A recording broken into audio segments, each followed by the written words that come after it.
First thing in the morning, I'll wake up and sit on a chair in a dark room and just talk to God. I just talked. This was how I prayed.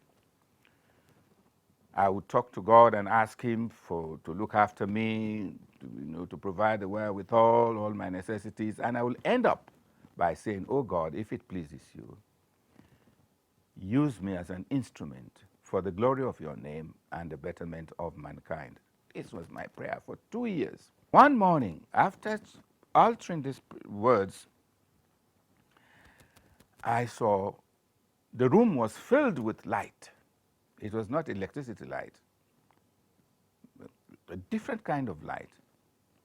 And I saw coming through the door what looked like smoke, very deep blue color.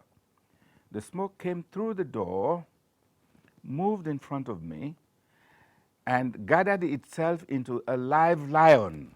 And it raised its head and growled, just as you see in metro cinemas. Metro cinemas. This was how it was.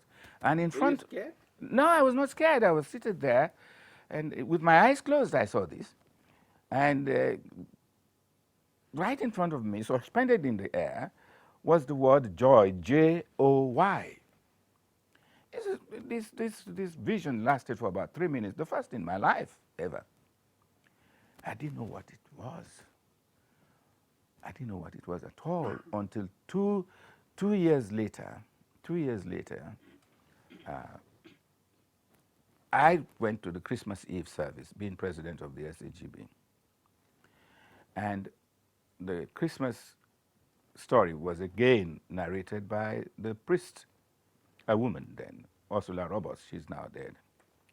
Ursula Roberts gave the story of Jesus Christ, his birth and his wonderful works, etc.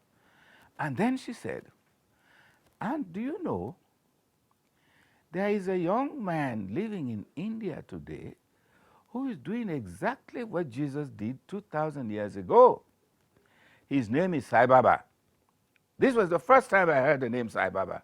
And the year was? The year was in 1978. My goodness me, my heart jumped really. A man on earth doing the sort of things that Jesus did. I said to myself, I must find out about this man. Finally, I came across the book Man of Miracles by Howard Moffett. Sai Baba, Man of Miracles, and I read it. And I could not really believe what I was reading. I used to read it during the weekends. Every weekend I read it, all of 1978. Again and again. Again and again and again. And I got more books and read.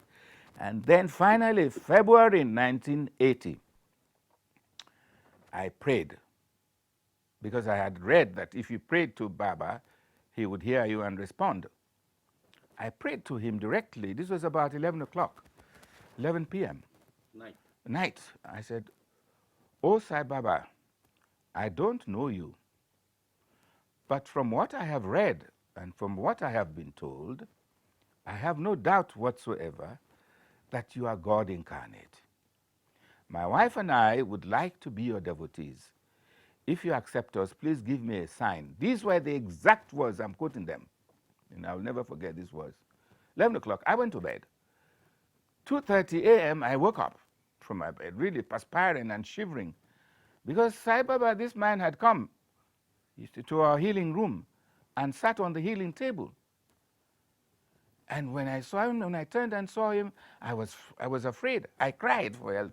I said, "Oh God, help me.